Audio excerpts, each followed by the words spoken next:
Selamat pagi Juwita, saya Rory. Saya Diki.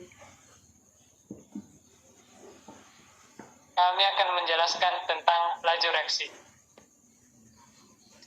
Pengertian laju reaksi. Nah, apa itu laju reaksi?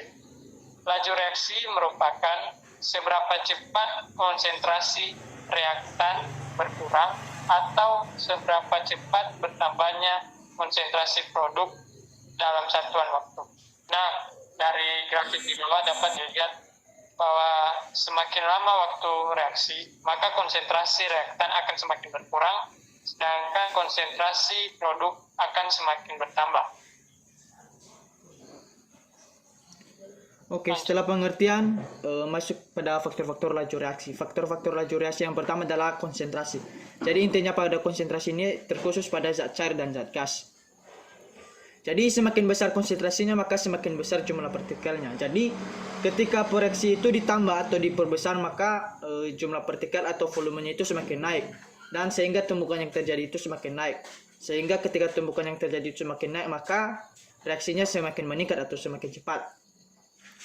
Jadi kita konsentrasi ini bisa kita faktor konsentrasi ini bisa kita temukan dalam kehidupan kita sehari-hari, seperti contohnya ketika penggunaan fiksal pada tempat yang kotor.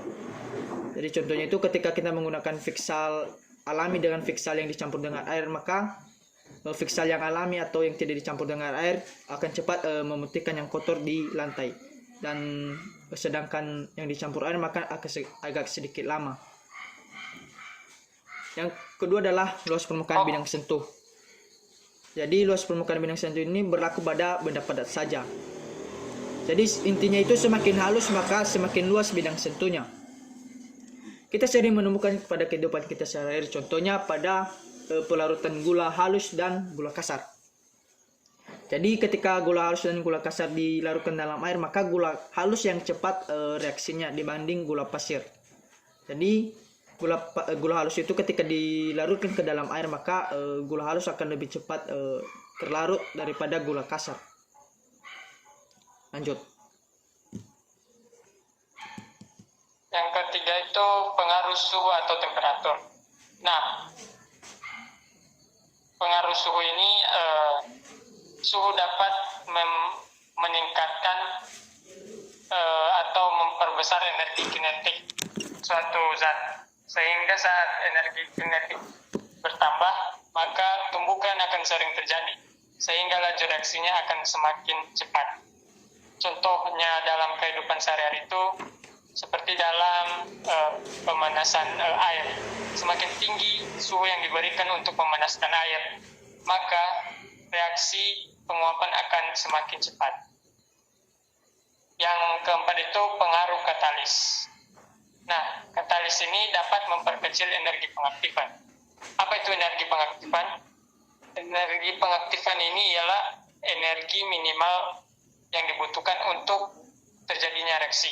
Saat energi pengaktifan diperkecil, maka peluang terjadinya reaksi akan semakin besar. Ada dua jenis katalis, yaitu katalis homogen dan katalis heterogen. Katalis homogen itu katalis yang dapat bercampur sempurna sedangkan katalis heterogen tidak dapat bercampur sempurna dengan zat tersebut. Contohnya dalam kehidupan itu ialah penambahan ragi pada adonan kue. Saat ragi ditambahkan, maka proses pengembangan adonan kue akan semakin cepat.